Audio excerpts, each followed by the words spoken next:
Hola, hola, and buenos dias, GnGs. My name is Trekkw2ks, and welcome to another episode of Weekend Crypto, brought to you here on the Gentleman Crypto Network. And if you don't know, I am Trekkw2ks, which is basic idea, right? And so in today's episode, I'm getting to a number of stories, and I didn't do my usual digging, and also I don't know, the news cycle kind of seemed kind of funky in this last like 48 hours. I got a couple of things as usual. You know, I'm telling it for the folks who've been here with me for a minute. Like, it's what scratches my brain, the things that kind of make me go, well, what is this about? Versus the filtering out price talk related things, as well as like flat out promo related things. Nonetheless, I look at things as far as what is an indicator, what is a pattern, what is a trend, and try to give y'all some kind of correlation as to why I feel they fit in one of those categories. Moving on. Just want to say thank you again to the folks who are coming back, the folks who engage with me in the live chat. I do appreciate, as well as thank you to the lurkers who be in the background just watching. We see what the numbers do on the back end. The scammers, I appreciate y'all ingenuity, and as you know, it is the season, because we are in the tax season now. And with that to say, this episode is brought to you by CJ the Smart Guy. He is a certified official CPA. It means the man knows his tax stuff. He's also been in the crypto space for a number of years. And in full disclosure, he is my actual CPA. And so I say this to you not in regards to you having to use him, not giving you a referral link. The link that's in the description is just a regular thing to his tree link. There's no, kickback or nothing on that. It's just, hey, if you want a resource to be able to talk to somebody to kind of have an idea of what you might want to do, because I know a number of you folks out there have not crossed your T's and dot your I's. And if you haven't been paying attention, the IRS is basically the last like month or so has been dropping stuff about like money apps and cryptocurrency stuff. And so, yeah, the whole thing of I had a boating accident is not going to play out the way some of y'all think, especially when you were using centralized exchanges. Just throwing that out there, not as a CPA, not as a lawyer, not as a financial advisor, but just as someone who has been covering how many stories for now, as well as talking to others in the space, and we all kind of see where things are moving. Anywho, got a number of stories, and we're gonna get into those. So let's do that, y'all. All right, let's go. So here you have it. First story is Trezor discloses 66,000 users affected by phishing attack. So basically what happened was there was a period between 2021 and now where if you were using a particular web portal that they had set up for the help ticket side, somehow or another, they're saying that it was a third party's fault, that there was a data leak in relation to emails and stuff. And apparently people have already been getting contacted about these tickets that they had put in, and basically they're phishing scams. So honestly, y'all, like, if you don't see what's going on, like X number of the hard wallets, the cold wallets are having issues in various ways, right? And I was reading this and I thought of something, and I'm gonna throw this out there. I hope one of y'all remember this, because 8 times out of 10, I'm going to forget this, right?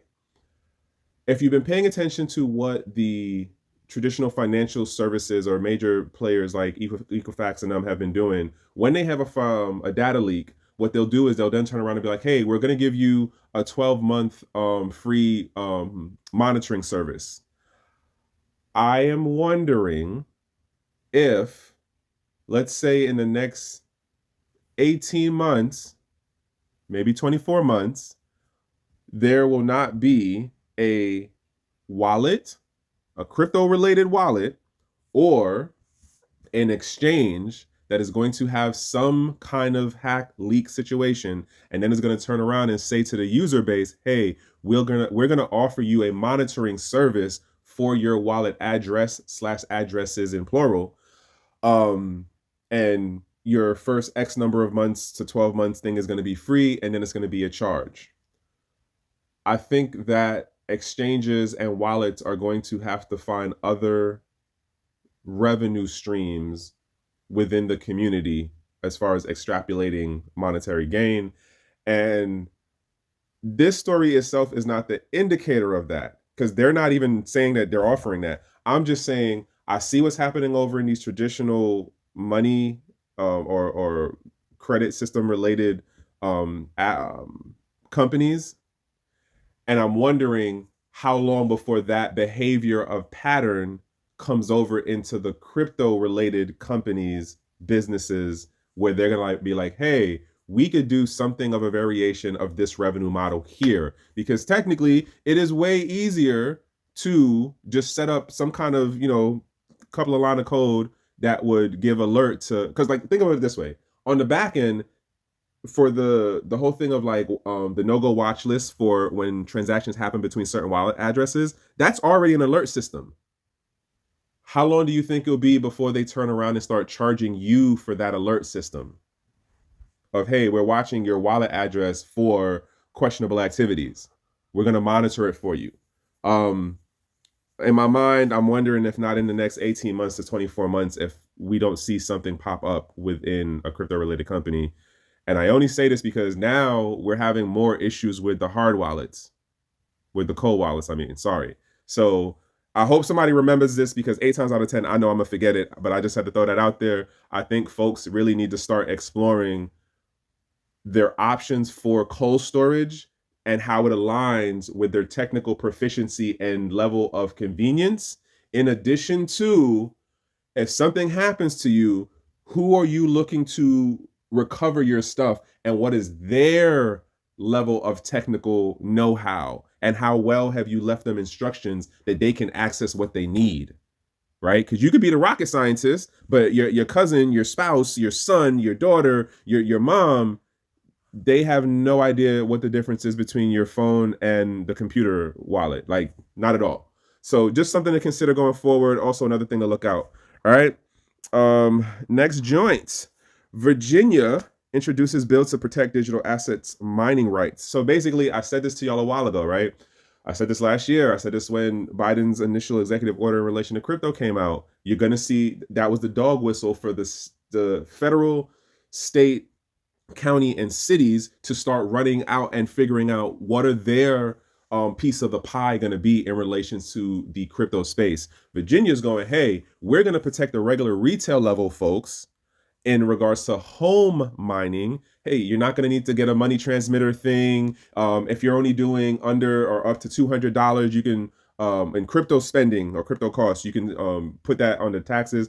This is not in place yet. This has been proposed by, oh man, something just got in my eye. Sorry, y'all. This has been proposed by Saddam I am so sorry, I'm going to mess this name up. Senator Saddam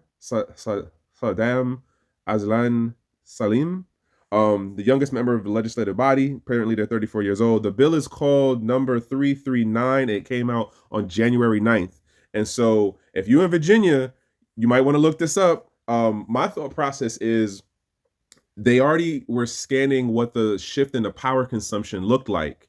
And I would argue that if you have the right instrument and you kind of have an idea of what you're looking for, you can see the power consumption patterns to understand more than likely this area or this house or these houses within this region are seeing an increase in power consumption, and it looks like this pattern. And then when you also add in the internet part of it, when you cross-reference those type of things, X amount of it, has a high probable indication that, hey, we're seeing more home mining setups pop up in the region. We need to figure out how we get our money out of it as the state, which, and if you don't know, Virginia is like heavily county. So eventually you're going to hear, if this passes, you're eventually going to hear stuff at the county level and at the city level. Again, I've been saying this since last year. The dog whistle got blown. Everyone's trying to find their piece of the pie, and how do they get something in their coffers as it relates to this crypto thing. Other thing to note that they did was that they're basically saying like, hey, counties and cities, you can't do any rezoning to exclude places of where people can set up mining facilities, especially as like a home size level joint, where if you got like 10 acres of land and you want to set up something that's running like, let's say 20 or maybe even up to 50 miners, the city or the county can't come around and be like, oh, well, you have to, you can't be here because this is supposed to only be for farmland, or this is only supposed to be like you're near a wetland reason, not a wetland, but like a protected forest area, something like that. They're basically, the bill is introducing language and guidance that's like, no, you can't rewrite stuff in order to block people setting up mining facilities at a small scale. We're not talking the joints that's out in Texas or the joints that's out in like Wyoming, like those grandioso, 5,000 square foot plus mining facilities. That's not what we're talking about here. We're talking about the mom and pop level, home level, small, medium size stuff. And again, I think it's a matter of someone started looking at what the metrics look like for power consumption and internet, and they started making inferences based on cross-referencing the information together.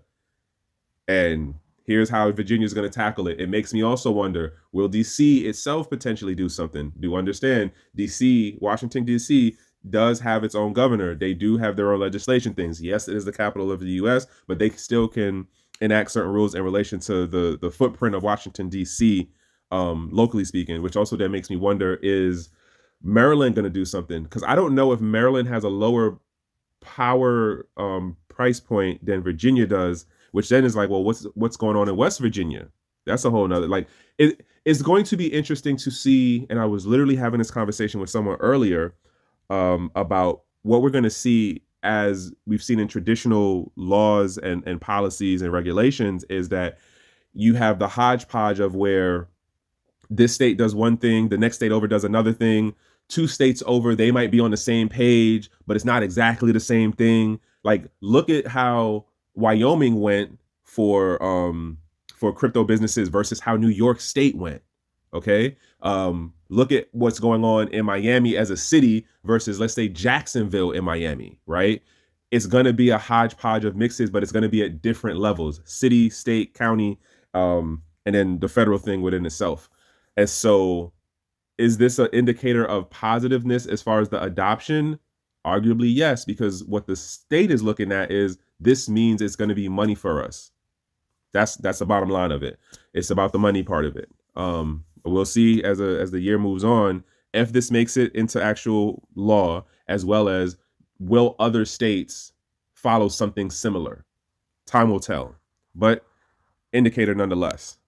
Next joint here, I got a couple of legal things. I'm gonna definitely jump into some other things that are scratching my brain.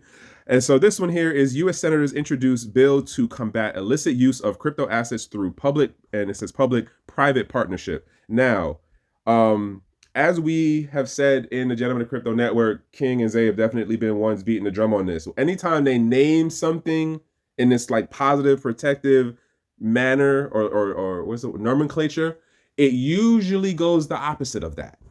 Case in point, the Patriot Act has more things in there that allow the government to watch you than actually kind of help you and be patriotic in protecting you.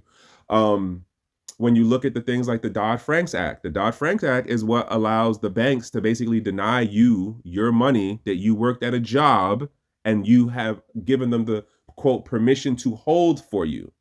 They turn around and make money on it. And if you ask for too much of it at one time, and depending on how you look, they can be like, nah, dog, we're not giving it to you.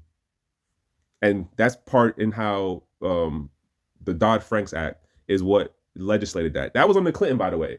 For everybody who loved Clinton, that was under your boy Clinton, by the way. Because he first repealed the Glass-Steagall Act, which then, let me not run down that rabbit hole, but I hope folks kind of understand where I'm going. If you don't, you can always Google it. You can always YouTube University it. There are definitely people who explain that whole correlation and connection way better than me. So here's where I'm going with this one. Who are the people that I'm not a fan of? I've been saying it for a minute.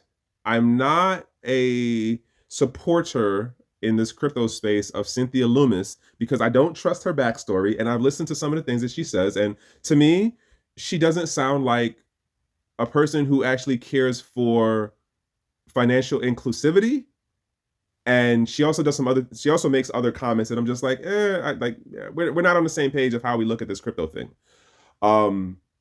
And then the other person who's a part of this build is called Bill Haggerty. Some of you are familiar with the name, but the basic idea is that they want to make the preventing illicit, oh God, listen to the name. Let me read the line so it makes more sense to y'all. U.S. Senators Bill Haggerty, Republican of Tennessee, and Cynthia Lummis, Republican of Wyoming, introduced the Preventing Illicit Finance Through Partnership Act of 2024 on Wednesday. And so they did this in regards to the Senate Banking Committee. That's what they introduced to that. And the idea is basically to make a better sharing of information to combat illicit use of crypto assets. here's what I want to put in your brain when you think about what they're proposing. If traditional financial companies are heavily regulated, right? Checks and balances, all these different systems on the back end that watch and monitor what these different firms and entities do as far as the banks, the family trust, and all of these different things, then that means there's already regulation, right? So how did FTX happen? If FTX went through all of the paperwork and went to all of the meetings and put up all of the money that's required for all of the legal people to become an official business, how did FTX still get to do what it did, right? You didn't need to do any new laws for none of what they were charged with. The laws are already there. Yet they're telling you they want people who are coming from the traditional finance side to take a different technology, upgraded technology, to do traditional finance things, and they want to add new rules against doing bad things when there's already rules that cover not doing bad things. Like, make that make sense to me, y'all. Make that make somebody sell me on this idea. Somebody, please, comments is open. I'm here. Sell me on this idea why this makes sense. That you want to add more rules. Literally, I think over the last month or two, there's been a number of rules or proposed things that have been coming up saying, hey, we want you to go from doing a level 2 to a level 7. This is what that is. If you're already doing level 5, yes, there's, quote, the argument for, well, that would be better because then, you could have a better ability to stop illicit activity. But it's like, but you already have a number of things on the back end that allow you to see the foolery, the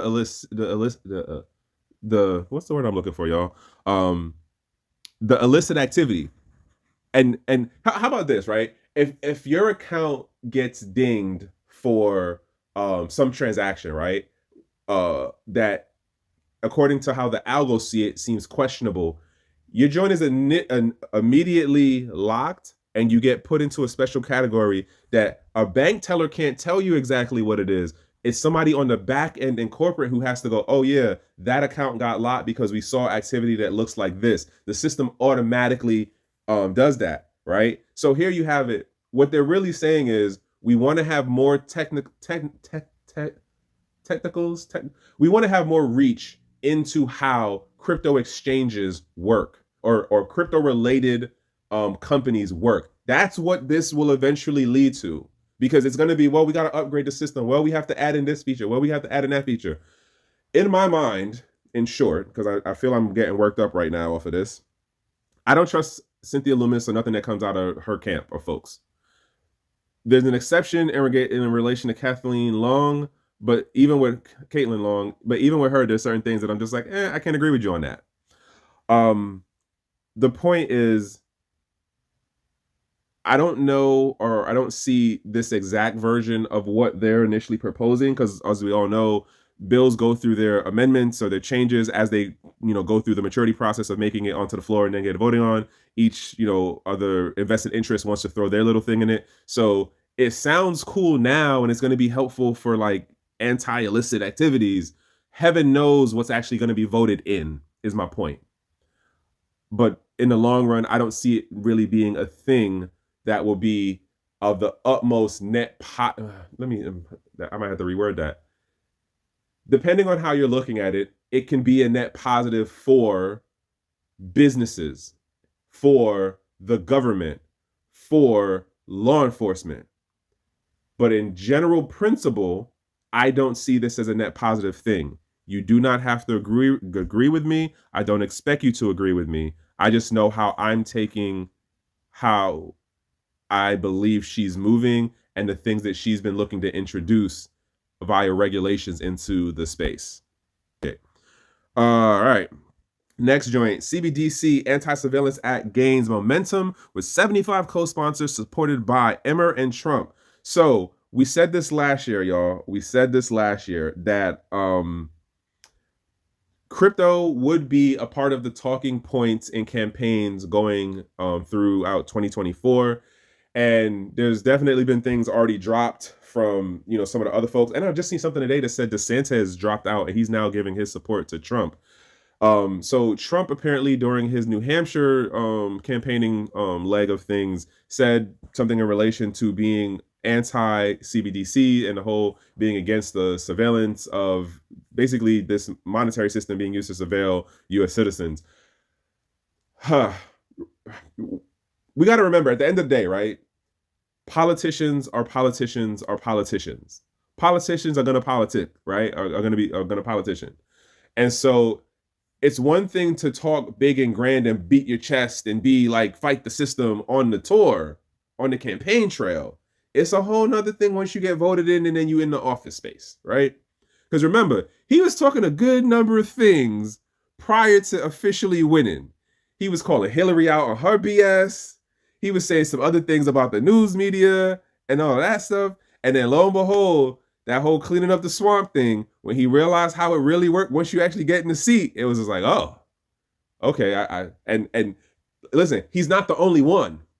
There have been other folks who have done the campaigning thing. In my mind, the first one that comes to mind is Obama. I wasn't the biggest fan because I didn't see all of the rhetoric and what it was going to lead to. But nonetheless, I'm not telling y'all how to vote. I'm not telling y'all what to do in this political arena. I'm just saying that we brought this up last year that we thought cryptocurrencies and things along this nature were going to be talking points, which now makes me wonder if Trump shot already on this, how long before Nikki Haley starts throwing out some stuff? How long before, oh God, imagine Biden saying something on this? Jesus Christ. Ooh, I don't even want to imagine what foolery will come out of his mouth.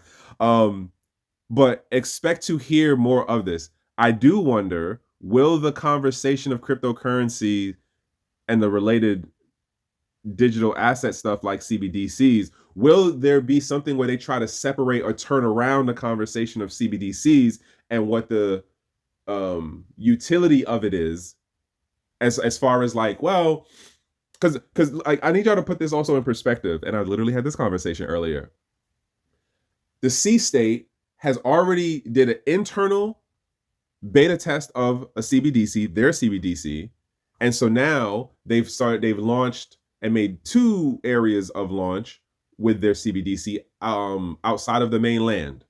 The first place is Hong Kong. Y'all know I've been talking about Hong Kong for a number of weeks now, and then the second place is Singapore. I think that they're running their CBDC along the BRI route, the Belt Road Initiative. There's a website that's in one of the things, I think I have it in the description on this one, that literally tracks the 130 something different CBDC programs that are in some phase globally. There are 200 nations in the world, okay? 139 of them said they were trying to figure out something with CBDCs. My point to this is there will be some introduction and some version of a CBDC here in the States. What the actual application looks like, I am not 100% certain on that part. Emmer and Trump, because basically Trump said what he said. Emmer goes to Twitter, aka X, and then he's like, yeah, I support what he's saying, and we do need to stop, you know, the push of this whole CBDC thing onto the American citizens, right? In my mind, honestly, IMM, y'all, it's a lot of fluff talk from them. There's going to be a version of CBDCs in the US. Will it last? That part I don't necessarily see, but there's going to be something. And it'll be really interesting if he gets into the office and then it's like, bruh, how are you going to talk to people out of, and it's really only going to be the crypto related people who are going to be like, yo, didn't you say you was going to be anti-CBDC? What's this? What? The C state, I was close, y'all. I was close. Underground crypto markets thrive despite harsh trading bans, according to the Wall Street Journal. Now, I've been saying this for a hot ass minute.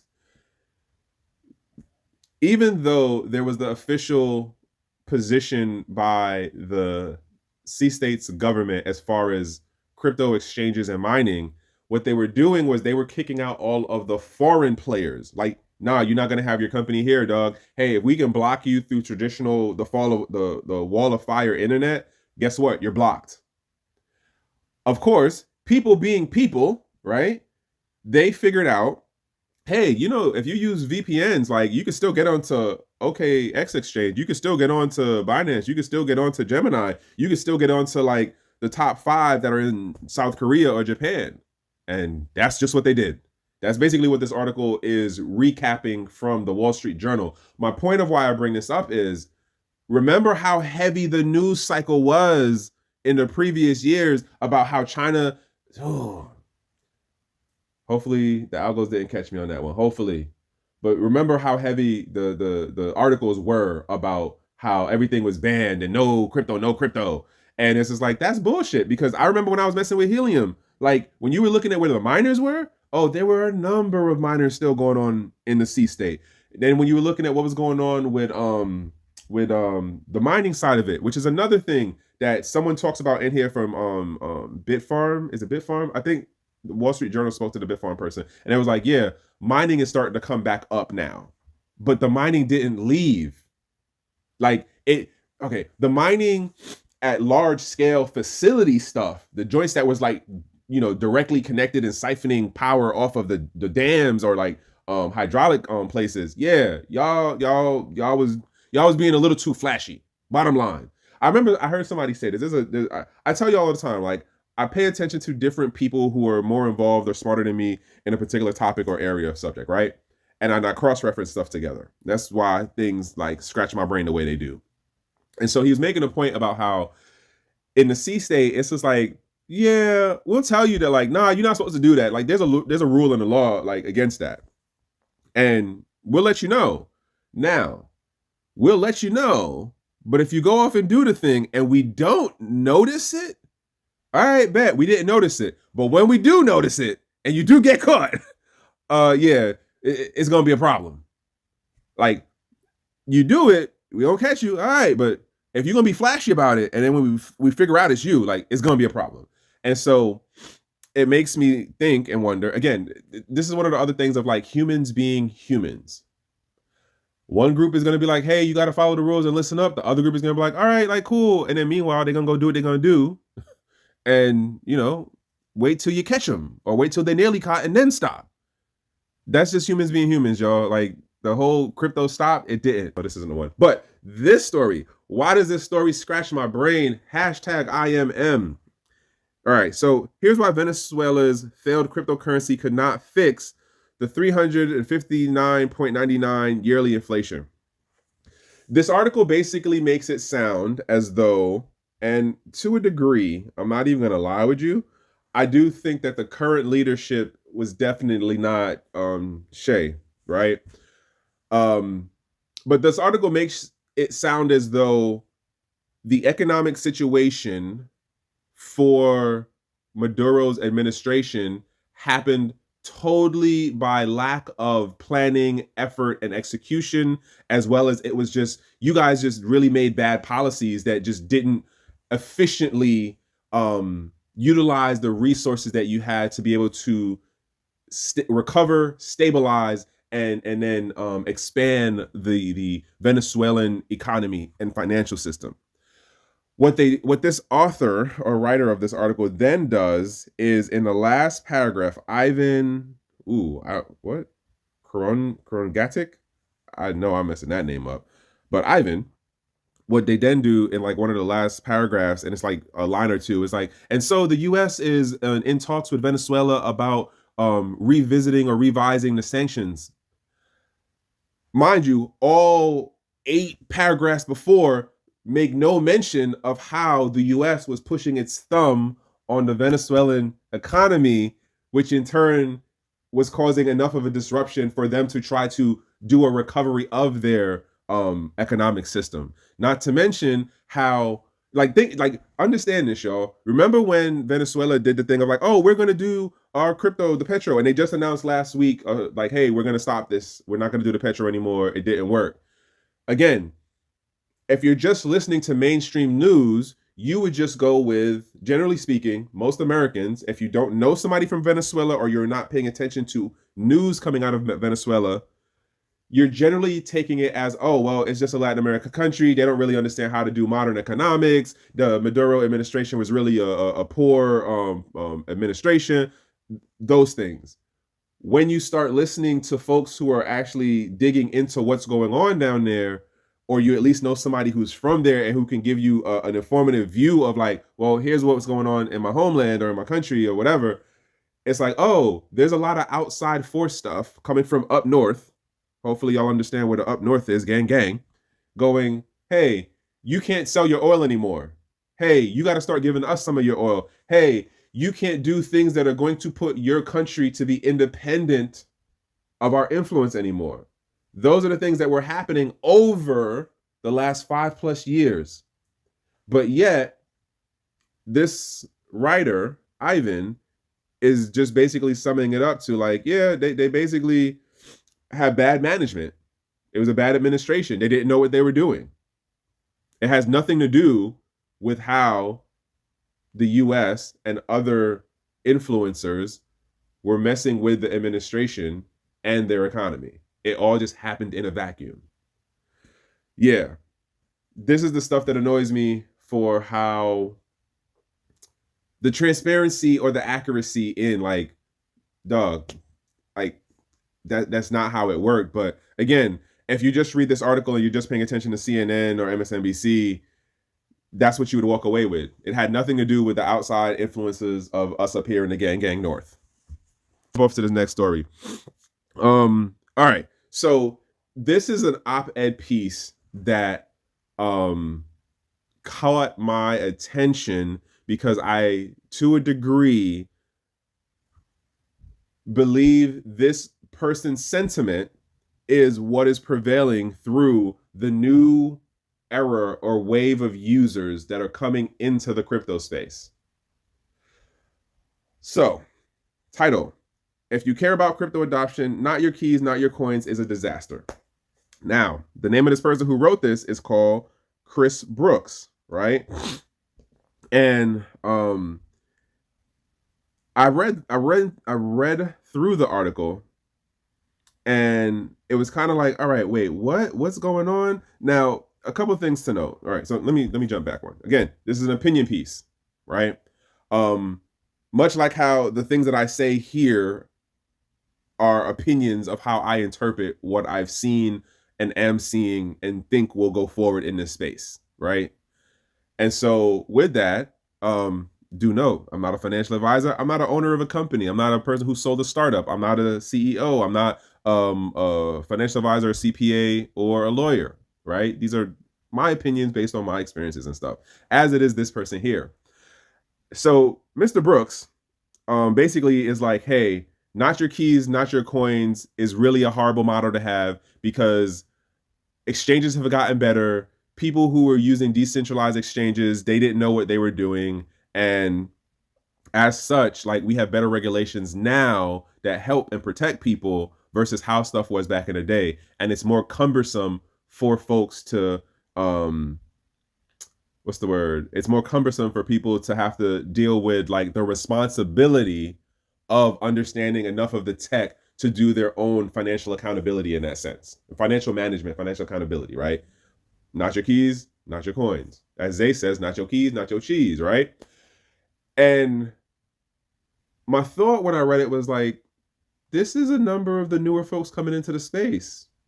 They don't want to deal with seed phrases. They don't want to deal with being able to have multi-sig functions unless they're really more on the high value side / techie side, as well as being able to have someone, if you have the high value network part of it, generally speaking, you would pay someone else to deal with that for you because it's about delegated financial responsibility, right? Which I think that for how a number of the modern money features work, as well as how traditional financial features work, there's this thing of delegated responsibility. And I literally had this conversation about 2 hours ago with one of my battles. And he was saying some stuff to me and I was like, all right, so you would rather go for the ETF versus just getting the underlying asset? And I'm like, wait, what school of thought are you? Are you a financial a kind of like responsibility versus a delegated. Like, and then he tried to explain something. He was trying to explain something to me about like using the app to be able to watch like the asset. And I was like, nah, dog, that's a different thing. That's financial observation, like financial management, but not full actual accountability, like two different things. The point being is, I think that Mr. Brooks makes a valid point, but I think he's painting a very broad brush in the just throw the baby out with the bathwater of having positive control of your asset is not 100% a bad thing. He makes the point about education and how what a number of us try to do in the space was, well, we need to provide better education to people about how they manage, hold, transport, and deal with crypto. His argument to that is like, basically, it didn't work out the way y'all thought it did. Now, I think that part of the reason behind that is because the bigger dominant idea and concept and culture around money is you are more convenienced by letting someone else deal with holding it, storing it for you. We give you mechanisms within the first tier world, within the technologically more advanced quote environments, to be able to spend your money, right? Because think about this. Money apps, Zelle, your banking app, Venmo, Coinbase, I mean, not Coinbase, Cash App. None of those apps actually have your money in them. They give you access to a system that says you have X number of credits or units represented in an account, which is the same thing that a crypto wallet does. Only difference being is you have a private key that you positively control when it's a self-custody wallet, right? And I totally forgot where I was going with that, y'all. I'm sorry. I lost the thought on that one. I bring this up to y'all again because I think that as we move forward, and we talked about, and yo, Zay and King said this shit the other day, with this ETF move, you're gonna start to see the narrative shift on the whole thing about holding the asset itself, about holding Bitcoin itself, about holding whatever the base layer coin token is of that blockchain. Because eventually we're gonna get other ETFs. And you're gonna start seeing the narrative shift around why having the underlying asset is like why would you do that? That's so cumbersome. It's like, well, why would you get gold? That's so cumbersome. It's bulky, it's physical, it takes us like, it's going to be the same shift. Arguably, this is the first indicator of that publicly announced mentality shift. But in my mind, I feel like I've been seeing this for more than a year back. That's my thought process. But I think this, even though it's an opinion, an op-ed piece, is going to be echoed and amplified as we move through the year, as we see how these ETF things go, as we see other ETFs expand into the space. I should also add, this dude, Mr. Brooks, is actually, what is he? He owns a company that does basically crypto asset like recovery, and like he's a he's a programmer at Fidelity, and he sold like 2 startups or something like that. So he's coming from the techie quote business side. And sorry, I rambled on that one. Turning over to this. So Tron refutes UN study finding linking TRC20 USDT to bad actors. So why did scratch my brain? As we all know, Justin Sun is a very good marketing man. In my mind, I don't know what he did to get on the radar of the UN. And not saying him as the personally, but I also wonder what generated the attention, because basically what happened was there was a report that came out where the UN was like, hey, we're starting to notice that there are illicit activities happening in crypto, and they're in this thing called Tron. And so at some meeting announcement, someone decided to throw that out there for the record, to say, hey, we noticed there's an increase in illicit activities of Tron within this region of the world. And what got me with this article, again, I always tell you, like, it's that whole thing of like, here's what they tell you, here's what you see, but then it's like, what is between the lines? And then if you're giving me numbers, are the numbers really meant to inform me? Are the numbers meant to give me some kind of misdirection, or of are they meant to influence my impression and understanding the information you're trying to convey? In the case of this article, right? They don't actually give the numbers, y'all. Like, and I covered a story a while ago about how the IRS here in the US is like, yeah, so we noticed that the criminal folks, like, yeah, they're doing illicit stuff, but when we're really starting to look at it, and based on what the exchanges are telling us, it's really the regular law-abiding people that have the money that we can get out of them way easier at cost than it would be to get the money out of the criminal folks. Because you got to think about how much it costs you to deal with. You got to go set up the investigation. You got to do some partnership with the DOJ or the FBI or whatever other agency and entity. You got to have your people go through and scrub the whole thing and trying to figure out whatever ways the criminal element is doing what they're doing. That takes time, money, and effort. And sometimes, if they about their business, they're gonna make sure there's enough buffers between them that you just can't run up on them, right? And compare that to the average regular tax-paying person. As soon as you get a letter in the mail and that drink say IRS on it, you look at it, you be like, God damn, what they saying to me now? Because I know when I see a letter in the mail from the IRS, I just be like, yo, bro, like, why? I deal with it, but this is one of those, like, no one's ever happy to see a letter in the mail from the IRS, okay? And so let me get off the horse on that one. The point being here is, Sun refutes it publicly through X, aka Twitter. No one really says anything to him back from the UN. I still do wonder, what is it that they saw? And I was also surprised, at least for the way this article is written, there's no like other cross-referencing, like, oh, well, the person who said it at the UN was blah, blah, blah. And then they used it from this report that came out by like Certec or by like Chainalysis, or the Japanese financial ministry were doing an investigation or a study, and then they noticed blah, blah, blah. Like, there's none of that. And then there's no numbers. Oh, well, we saw that in 2021, there was like 0.5% of activity. And then in 2022, we saw that it jumped up to 1.5 or 1.7. And now we are in 2020, we're after 2023. But we noticed that in the last quarter of 2023, we saw an increase that brought it up to 10% of crypto-related transactions were of illicit activities in this crypto. There's none of that. So I don't know what was going on here. Was this just something to get Sun's name in the talking circle? Or more so, was it to get Tron's name in the talking circle? And then again, Sun is a very good marketer. He's a good showman, right? I don't know. Next story. Okay. So I think it was last week. Was it last week? Last week there was I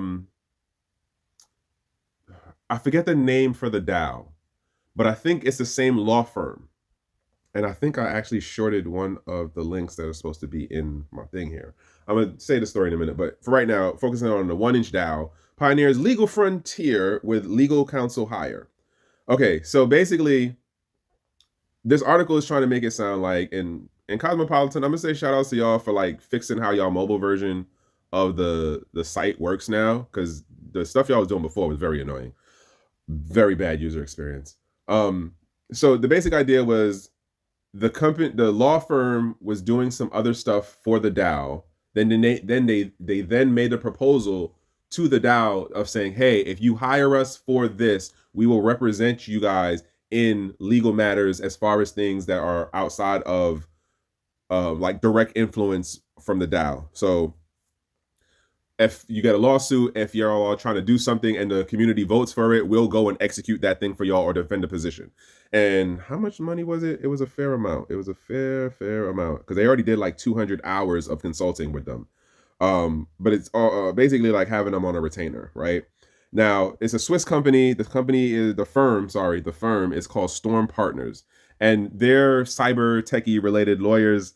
I can't remember the name of the other DAO, but 1inch is not the first one to do this. I still bring up the same issue that I said before, which is that I understand how a DAO is supposed to work. Me and 3D set up a DAO on the Wax protocol for how we were doing some stuff in Uplift, right? We did a whole smart contract thing. What's the dude name? Mike something. Mike worked out how we could do some really interesting smart contracts. Like we did a whole NFT thing, an NFT faucet that pushes out the whole token thing. But anywho, the point being is that law firm came, made the proposal, the community agreed to it, so now they have this legal representation. This is the second DAO to take this action.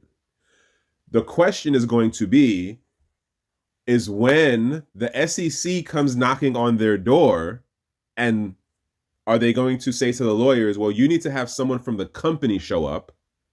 Or are they going to say, all right, we'll deal with you guys? And then it gets into the question of who's got bank? Whose bank is bigger?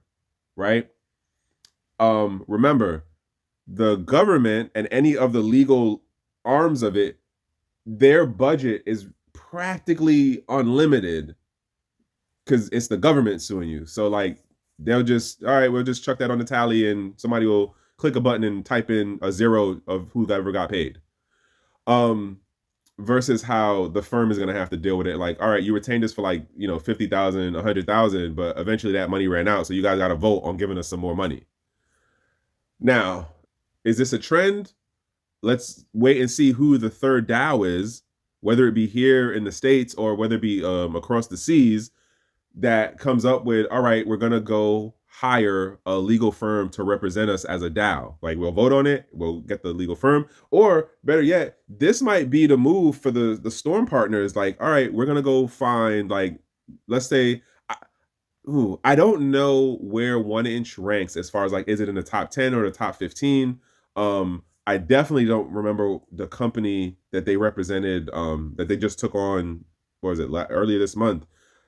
So this might be a strategy, which then gets into, because we don't all know, but a number of the exchanges, if not all of the major exchanges, have lawyers on staff, and then you have who they're retaining a company firm-wise, right? So you look at the situation with Coinbase, they added extra people. Binance, they could have did better, arguably. Gemini folks, you know, DCG, who they're dealing with as far as like their court case stuff.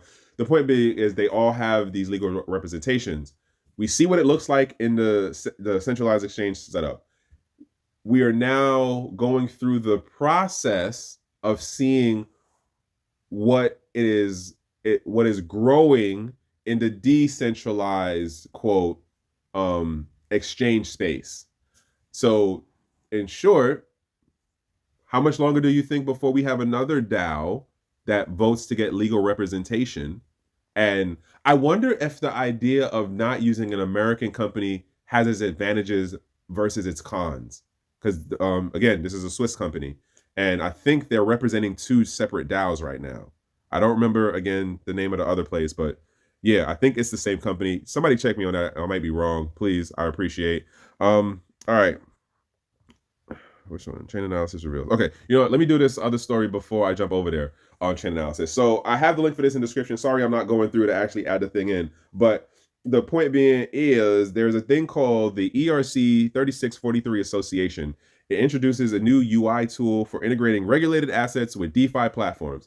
So y'all know how I feel about certain regulations and the whole thing of how it's promoted as a all positive, but no one talks about the negative sides of it, especially when it can turn into stuff that works for excluding people from the space.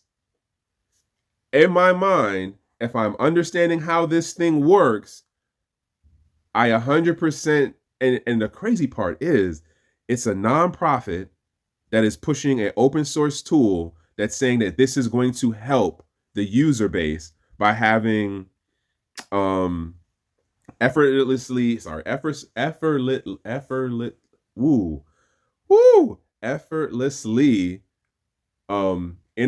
interacting to integrate applications of permission tokens issued under ERC3643. So think about this. Permission tokens. Basically, you can geo-lock them. You can wallet lock them. You can do a bunch of things that basically say, hey, I can limit who has access to this or how they can use it, which then gets back into the whole thing. And then granted, this is about like, how do we integrate the smart contracts to be able to deal with tokenizations and the whole thing of real world assets, or real like tokenization of real world stuff, right? The RWAs. I hear the talking points. I understand the validity of the talking points, but I'm always leery of, what about the other side of where someone's going to make the proposal, hey, don't let that person have one. Hey, don't let those people get access. And when I was reading this, I thought about this, and I'm gonna be honest with y'all. The whole thing that we talk about how crypto can help build and integrate, or not integrate, but like the crypto can give us a thing of like financial inclusion. As I look at how the space is, quote, reaching mass adoption and being integrated into mainstream regulatory spaces and conversations and financial practices stuff, I honestly think no. We're in my mind, there's a lot of glazing over foolery of just selling these positive talking points. And I'm not gonna lie, at a certain point, I was definitely there, and I did feel and think that this would have a better success rate than what I see going on right now. Because if you look at how the regulatory stuff is going, if you look at what is going on the back end with the companies, as far as the exchanges and the banks, and I'm even including the DeFi stuff, because you got to remember, if you're using anything on the Ethereum side, the stuff is already being censored. So this thing of financial inclusion isn't being executed, or even arguably even being promoted in a honest, true sense anymore. In my mind, the stuff that's being pushed right now is like, we're literally coming up with better tools to have the ability to exclude. Now, granted, I understand the utility in the business application. I'm not saying no to that, y'all. I'm just saying, if you can use it in this, quote, positive thing, what stops you from using it in the, quote, negative thing? Because then the question is, well, whose thing are we saying is negative? Whose perspective or use case are we saying is negative about this, right? Like, that's the part of the technology that I don't like, because it's more so about the intention of the people who are designing it and implementing it, and then pushing it to you to be like, oh, you should use this because you have to watch out for the boogeyman money launderer person, the bad actor people, and we have to be able to control and influence how you can do this. Like, we can't let you have actual financial autonomy or financial sovereignty, because then what happens? The bad actors come in. And if the bad actors come in, even if it's only one, sorry, but we got to take everybody's actual sovereignty away. That's just how the system, that's just how X number of people who have impact and influence into the bigger system look at stuff. The last story on this is chain analysis reveals decline in crypto crime, shift to stablecoins in 2024 crime report. So they basically said, hey, we noticed that the volume of activity has gone down, and then they were revising the numbers of how much stuff was like worth. So like saying, oh, well, we saw in 2021 there was like 300 million in crypto scams, and then come 2022 we saw that it went down to like 295. Here's the thing that gets it though, and if the price fluctuates in a 24-hour window, multiply that by days, multiply that by weeks, multiply that by the months, right? Then, how do I say this? The price value of the amount of crypto that was stolen isn't going to be a constant number. So I've been wondering, like, are they using like on average of this is what the value was to say, here's how much money? I thought about this after reading this. It was like, I don't think I've ever seen an article that actually broke down what is the formula to calculate how much something is, quote, worth when it comes to crypto, as far as the dollar value amount of where, like, you know, the coin could be worth, or the token could be worth 0.03 today, and then 6 months from now it's $1.39. But if I told you that, excuse me, someone scammed $1 million worth of it, am I saying that they scammed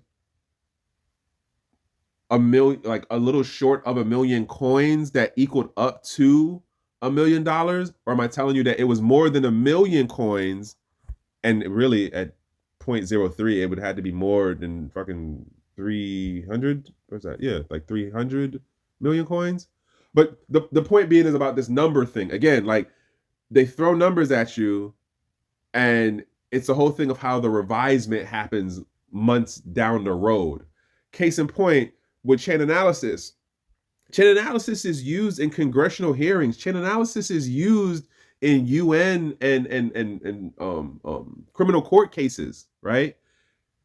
And so here you have it, that it's just like, all right, I hear you as far as you're revising your monetary value amount.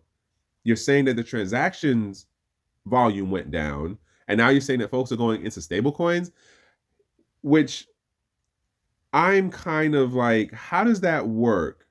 That you're gonna go from cryptocurrencies that you could deal with in mixers and stuff like that, or you can do stuff that are privacy coins, to stable coins that can be frozen, blocked, and reversed.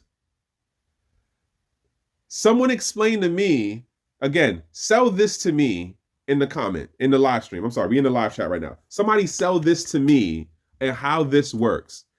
You're moving from a medium of exchange that you can mix with other things, that you can have a privacy setting on if you do it right, into another medium that you do not have 100% positive control of, because case in point, as we know, XRP, USDC, and the other one, the companies behind them can do things to stop transactions. Not to mention, you have the other issue of where you can get flagged at the exchange if you go through a centralized exchange.